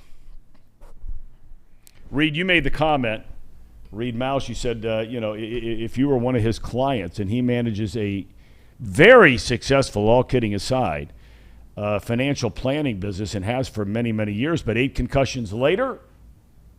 No, if your money's with him, Thom, you need to get it out. That's like 3 concussions too many for a financial advisor. 3 too many. All right, let's shift gears to this game tonight because the football season is now here, and Tracy mentioned it a couple times. And look, it's mind-boggling to me how the NFL has become really in about the last 15 years. There's nothing in the same galaxy with football as far as the American sports fan interest in a sport. It is incredible, followed closely by college football. So you get week 1, everybody's excited. Now we're getting rolling into the season, and now you get a game, and this is where the league is so smart, where they do their planning. And make no mistake, television runs the league. Billions and billions and billions and billions and billions of dollars coming to the league from television and then spread out through the teams and the players and so forth. But to have a game like this, the first Thursday night game, I don't know. There's probably another matchup or two that would have a little more sex appeal, I guess. But this being a divisional game, fellas, I mean, this is as good as it gets, Casey. Yeah, I mean, Justin Herbert, top 5 quarterback. Patrick Mahomes, probably a top 3 quarterback. Probably top 3? Yeah, come on, Casey. Probably? I say Be probably. more assertive than that. Guy. Be more assertive. You're not going to tell me you think Herbert's better than Mahomes. There's no chance you're going to tell me that. No. All right, well, then tell me who's better than Mahomes. Aaron Rodgers, Tom Brady. I don't think so. All right, so go ahead. But you were saying. Go ahead. And my last one, that I would put up there is Joe Burrow. Yep. But, He played real well last Sunday. He did. He came back, almost got them in a position to win. Something like that. Go on. Something like that. I think this is actually spot on. This might be one of the best games of the year. Yeah. There's nothing like Arrowhead Stadium, and this is a divisional game. The new edge rushers for the Chargers with Joey Bosa and Khalil Mack, and just that revamped defense that they got there, finally able to kind of contest with Patrick Mahomes after he lost, Tyreek Hill, and just the things that they're still unknown. I mean, we saw how Patrick Mahomes did week 1, but I'm still not convinced. I don't believe in the Cardinals at all. No. That defense has been ravaged after losing their edge rusher. I can't remember his name. Chandler Jones. Yeah. Yeah. I think it's still up in the air for who's the better team. But on paper, when you look at this Chargers team, they just got stars everywhere. Yeah. And so, I mean, it's going to be one of the best games of the year. Patrick Mahomes is going to give us a show like he always does. It's really going to come down for me whether or not Justin Herbert stays clean in the pocket and can make all the throws. Because just last year, when it mattered most, when Herbert didn't have a clean pocket, he just struggled, and he didn't make it to the playoffs, lost to the Raiders. So we'll see how it all shakes out. But if I had to bet right now, give it to us. I think the favorites are Kansas City by 5. I think it's 4. By 4. I would totally take the Chargers on this one. It's going to be close. It's going to be a tight game. I can see it being last-second field goal, sort of game. What do you think? Well, I just want to, let's talk about the AFC West as a whole. Yep. Yeah. I mean, when the Raiders, who went to the postseason last year after the catastrophe they had with their head coach, still make the postseason, they got better in the offseason, and they're probably the 4th best team in that division. That division is a gauntlet. But, looking at the Chiefs, I feel like they get rid of Tyreek Hill. You're obviously high on Patrick Mahomes, as you have to be, right? I mean, he's probably the best quarterback in the league, if not top 3. I think he is, but I mean, I can understand debates on it. Right. When you go top 3 or when you're at the top, people are looking for your demise. And, that's just what we're seeing with Patrick Mahomes. Tyreek Hill leaves, and people are like, oh, this is when he's going to start falling off. This is when he's going to start falling off. Mm-hmm. He's still got Eric Bieniemy. He's still got Andy Reid out there. Yep. He's going to continue putting up points. I think this is still the team to beat in the AFC Championship, or AFC. Even with the Bills, even with the Chargers, the Bengals, all these teams, they're still at the top in my mind. This game, we go back to Matt Lane, who was here on the show earlier. He said, we're looking for a bigger game. He's in North Carolina, and he's a beat reporter for the Chiefs. He's like, I'm looking for a better game before I go out to Kansas City. What game's bigger than this? Well, I mean, the Buffalo game, look, it's Buffalo. And that game they had last year in the conference semis was one of the greatest games, I think, of all time. I mean, that was a great game. But I hear what you're saying. I go back to Reuben Brown, the 9-time Pro Bowl offensive lineman for the Buffalo Bills, finished his career with the Bears. He was on our program last Thursday. We were talking about this game, the Bills game last week to kick off the season against the Rams. And he said, I'm a show-me kind of guy. For me, Herbert's got to be a show-me kind of guy. He's got to prove to me, fellas, that he can do it. Like you pointed out, Casey, Reed, he's got to prove it to me that when it matters, he delivers the goods. Well, no. So there's this, a bit of a rivalry between the Bengals and the Chargers right now about who's got the better quarterback. Is it Justin Herbert? Is it Joe Burrow? And the consensus almost across the board is it's probably Justin Herbert's probably played better, but Joe Burrow's the guy because he's done it. He's showed it. And that's what you want to see out of Justin Herbert right now. You want to see him win some games. You want to see him get in the postseason. You want to see him win on Thursday Night Football in Arrowhead Stadium. Mm-hmm. I agree. The ceiling's very high for Herbert. There's no doubt about it.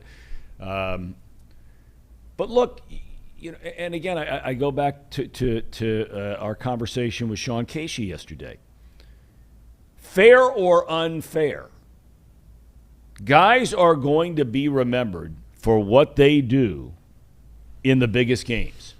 That's life in sports. And so, there are a ton of Hall of Famers in every sport that have been phenomenal. Some who never got a chance to play in the postseason. Ernie Banks come to mind, a lot of guys like that. So, you can't get all of them. They never had a chance. Sure. But then there are a lot of guys that they got the chance, and what did they do with it? And, with Joe Burrow last year, first full year in the league, coming back from a knee injury, and he leads his team to the Super Bowl. All right, Chuck Martin, head coach at Miami of Ohio. When we come back on Off the Bench, presented by United Dairy Farmers.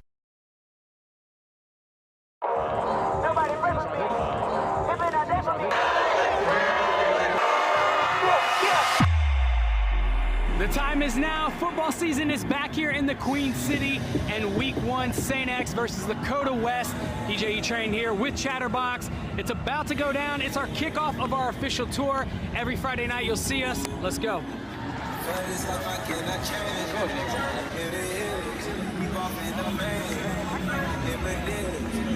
Here's our 3, 1, 2, 3. Let's go.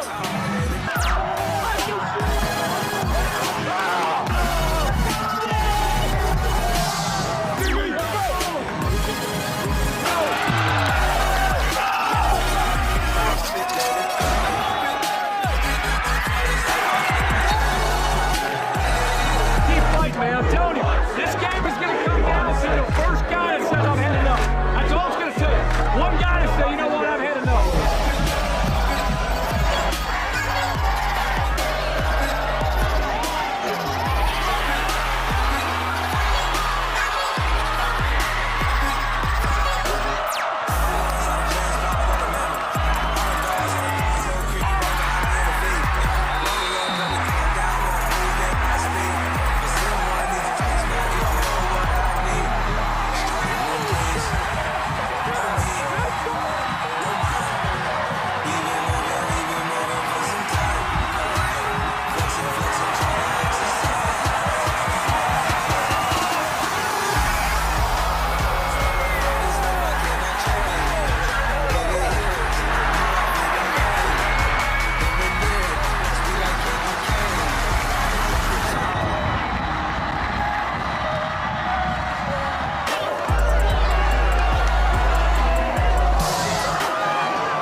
First one.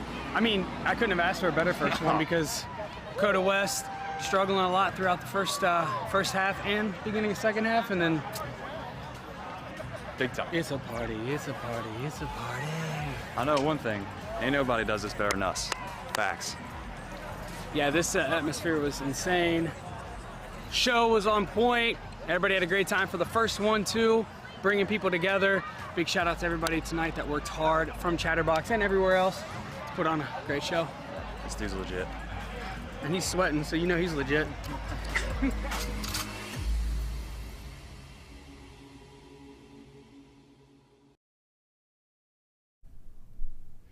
Big game this weekend. They play for the Victory Bell, and the game will be at Paycor Stadium at noon on Saturday. The Miami Redhawks coming to town to take on the UC Bearcats, and a real pleasure to be joined by the head coach at Miami of Ohio, Chuck Martin, who took over after leaving as offensive coordinator at Notre Dame and took over in 2014. Coach, you look like you're driving around. We're not going to cause an accident here for you, are we? I hope not. I'm not a great driver normal, so we'll see if I can multitask here. This weekend's game, you guys started your season. You played a tight one. You played Kentucky, a very good team, very, very tough. You guys were right there in it for most of the game. And then you come back and you get a win in week 2. The challenge this week when facing Cincinnati is what? One, they're insanely talented. They've done such a good job recruiting there. They were as athletic as any team in the country, as they proved a year ago. I'm sorry about screwing my camera up there. I'm actually going to pull over so I don't crash here. they're very well coached. They play really, really hard. They're really disciplined. You're playing a team that was top 4 in the country a year ago, gave Alabama all they could handle in the bowl championship game, and then obviously they're a tremendously gifted football team. They're, like I said, they'll be, my prediction, they'll be in the top 10 before this thing's all said and done this year too. How do you feel about your team 2 weeks into the season? Yeah, really like my team. The portal made it a little weird because we're all going through bigger transitions with losing some guys and adding some guys that 2-3 years ago wouldn't have been the case. But I really like my football team. I really like how we played against Kentucky. We went toe-to-toe with them in the first half, and anybody that watched that game, it was a very fair fight, and they are a big physical football team. And we did, we played them. Their speed got us, they got a kickoff out in space, and that'll be an issue again this week. Guy got a seam and left us, and again, just SEC receiver with the ball, and we couldn't run with them, and he turned in a hard 2-yard kickoff, which was a turning play in that game. But we really like it. Obviously, we lost our quarterback and our left tackle in our opener for the season, which I liked my team a whole lot more before that happened. But that we all go through injuries, and we've got a really solid football team. And the nice thing for us, we play these games. We play Cincinnati's, we play Kentucky's. We're at Northwestern next week. You get a real opportunity to see what you can and can't do when you're going against that caliber competition. Coach, I got to tell you, reading up on you getting ready for this interview today, I did not know a lot about you until starting to read about you. You are a guy that I would love to have come on as part of our big interview. We call it on Wednesdays, which is like a 45-minute interview, because your history as both a player when you played college, you were an All-American safety, you were also an all-conference place kicker. You take over for Brian Kelly at Grand Valley.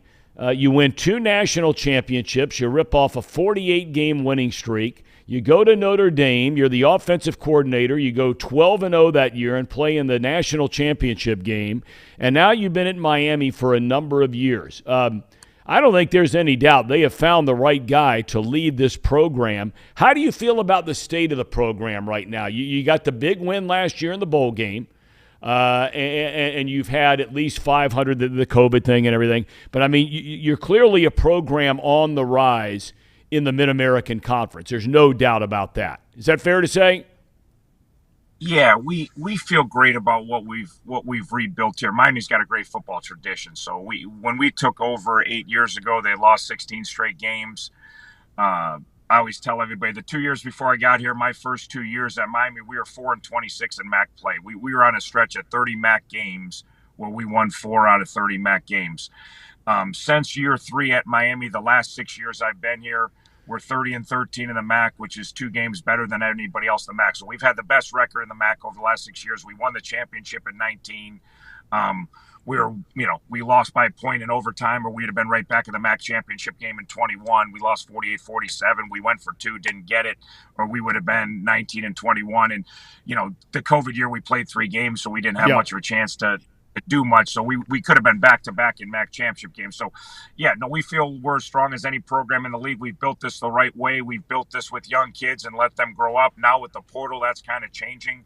You're going to have to, we haven't done much with transfers, but when you lose some kids, you got to replace them with some kids. So we kind of managed that pretty good a year ago. We took some hits on defense with really good players. One of them we're going to play this week, and Ivan Pace was a player that was in the MAC last year, and now he's playing for Cincinnati this year, So it's we're all going through this transition in the portal, and we played 5 defensive starters a week ago that were transfers to replace the Ivan Paces or the Lonnie Phelpses or the Cam Butlers, who 2 kids from Cincinnati and 1 kid from Covington Catholic, local kids that we recruited that the Power 5 did not want, and then after we were right on the recruitment, they decided they do want him after all, So it's you're going to have to deal with this, especially our league's going to have to deal with this, and you're going to have to reload at some positions each year, and it's just the nature of the beast right now. Yeah, and one final thing. I mean, it's interesting. You talk about the effects of the whole transfer portal, and here you are now where you're facing Ben Bryant as a quarterback, and it was last year that you're facing him when he's playing in the Mid-American Conference. We faced him as a backup at Cincinnati. Then we faced him as a starter at Eastern Michigan. Then we faced him as a starter at Cincinnati. You know, so yeah. And Ivan Pace picked off Ben Bryant last year, which is unique. You know, Ivan Pace playing for Miami picked off Ben Bryant playing for Eastern Michigan. Now we're playing Ivan Pace and Ben Bryant at Cincinnati. So different. Again, people ask, like, everybody has their opinion on this. Like, I always say, no one asked my opinion, so I don't really care. They give us the rules and we play by the rules, and the rules are these kids can transfer wherever we want. So you can either complain about it, whine about it, or you can manage it. And again, did we want to lose some really good players in the portal? No, you don't want to lose really good players, but you also know that's an opportunity, and they made that choice. So now you have to try to do your own work in the portal to compensate for it. And we did a good year one. We did a really good job with that. Well, Coach, we'd love to have you back when the season's over. We'll come up and pick you up there in Oxford, bring you down here to Hamilton, Ohio, and our studios and hang out and have a lengthy chat. Good luck this weekend. I can't root for you against my Ohio University Bobcats, being an OU guy. Boy, do we miss Frank Solich there. Good Lord. But good luck the entire season. They'll be okay. So it's tough for me because I'm a Chicago guy. I'm a Cub fan. I am an old Reds fan back in the days of the Big Red Machine, so I was a fan of your day. So more of my friends are excited that I told them that you're interviewing me today, and I have so many people in Chicago that were like, no way you're getting it. So I appreciate it, but I'd love to be back, and you don't even have to pick me up. If you have me on a slot and after the season, I'll jog to Hamilton to hang out with you guys. Well, I was going to bring up the Chicago thing because my sister has raised her family there, and I just love that place. And you know, you're a Chicago guy. I mean, you can tell by talking to you for 3 minutes. You're like a lot of buddies of mine that I made through the years living there. And best of luck to you, Coach Martin. Really appreciate your time today. I know you're very, very busy, and good luck on Saturday. Appreciate it. Thanks, Tom. Okay. Chuck Martin, head coach, Miami of Ohio. Really appreciate him taking the time to do it. It's hard to get coaches, man. It's hard. You know, we try to get, you know, the Luke Fickles of the world. You know, haven't reached out to Ryan Day yet, but we will.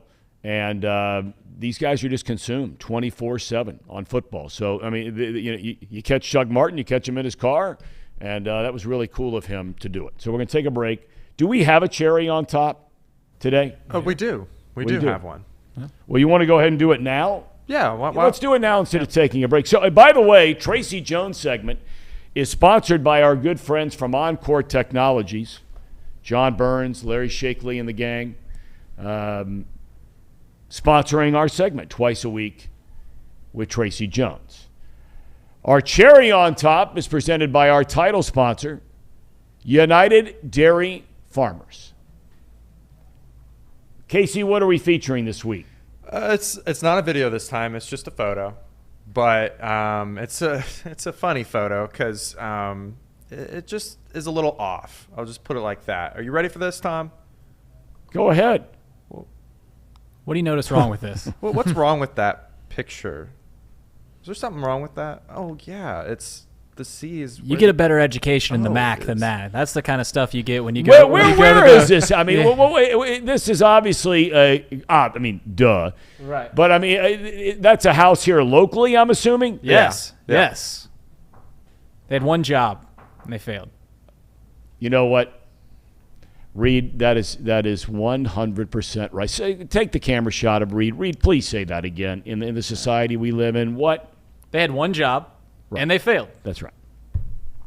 You hear coaches say all the time, Bill Belichick, the greatest pro coach of all time.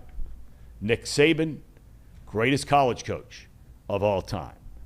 He always tells, both of them tell their players, one simple message: just do your job.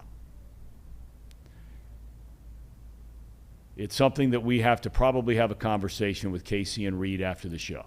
Well, I had to fill in. I had to come off the bench. You did for Seho today. You did. You did a wonderful job. What is he doing, by the way? Where is he? He is interviewing Sean Miller right now for his podcast. Wow. Oh, that's right. A mental health podcast, right? Mental health podcast. It's going to be debuting in November. Now, Paul Fritzner has his show that's starting today. Reed, tell me about this show that Paul is doing. Well, I'll let Paul come on later, but it's a pick show. Where is he? He's out there. He's I out think, right? there. He's probably pretending to do work. Hey, Paul, come here. Yeah, let's get Paul in here. We get Paul. Get on the show, Paul. Come here. Come on up here a second, Paul. Tell us. Just slide on in here. Just tell us your show is starting. We're live. So watch your language. Okay. Because it's terrible out there. Tell us about your show starting today. Congratulations. Thank you, Tom. Tell us about it, big boy. Thank you, Tom. It'll be at 2 o'clock on Mondays and Thursdays. That's a kind of a tentative time for right now, but tentatively it'll be Mondays and Thursdays at 2 o'clock. So give us some time to have some breathing room, have some lunch here after your show is done. 2 o'clock. The idea of this show is basically going to be a Southwest Ohio sports gambling show. There are opportunities around Southwest Ohio, and you think about the lines of Miami of Ohio, UC, Xavier, Dayton, Wright State. When you get all these teams in college basketball, then you get into Northern Kentucky, you get into FC Cincinnati, the Reds, the Bengals. You can stretch it out. UK, Ohio State. There are so many teams around here that, quite honestly, there isn't a whole lot of Southwest Ohio sports-specific gambling shows around here. So we're going to do that. We're going to break down how to gamble, because sports gambling is coming to Ohio on January 1st. So we're going to talk about that. I'll have guests on today. I have Tim Murray as my first guest, who is the 6 to 9 p.m. host of VZen with Sean King, a Super Bowl winning quarterback back from the Buccaneers on that team back when the Bucs won it in the early 2000s. So Tim will be on. It should be a lot of fun. Reed's going to be on our show, so he'll be a regular appearance on the show in the third segment. Reed is a degenerate gambler kind of thing, and trying to get through it all. Is that the deal? Yeah, I've been wanting to talk with you about it, Tom. I heard you've been gambling a little bit. I know one thing I'm not. I have virtually every vice there is known to man. Gambling is not one. Well, you're a better man than I. So the show basically is going to be 3 segments. The opening segment is going to come out as an opportunity to talk about Southwest Ohio sports and how all those lines shake out. The middle segment will be the interview, and the third segment will be with Reed, and it'll be talking about just landscape, national picks, anything else that's not just Southwest Ohio. So it'll be a lot of fun. Mondays, Thursdays, first show today at 2 o'clock. Okay, buddy. Thank you, Tom. I'm happy for you. Appreciate it. I'm really happy Thank you. for you. Well deserved. One of the hardest working guys in this town, going back to his days, still days at Xavier. He's done play-by-play and done a great job. You don't throw yourself in that degenerate. Not at all. Not at all. Not at all. I mean, not at all. That's a big term. Very responsible, and I'm only saying that because I think my wife might be watching. So I've got to play the part. Very good call. That's smart. That's smart. That's why I shouldn't probably admit to having every vice known to man. Although I know there's no chance my wife is watching, so hopefully no one will share that with her. Fellas, great job today. Appreciate everything. Casey McAllister, Reed Mouse, we thank Paul. We wish him the very, very best on his show. You know what? I mean, he was a guy last week. And, we're going to start having him on this program, a little cross-promotion stuff. But he was the guy that said sprinkle a little money line on the New York Football Giants. And they beat the Tennessee Titans. Big day tomorrow on Off the Bench. Big day. All our picks, all football prep. We are ready to roll. Have a great Thursday. We'll see you tomorrow.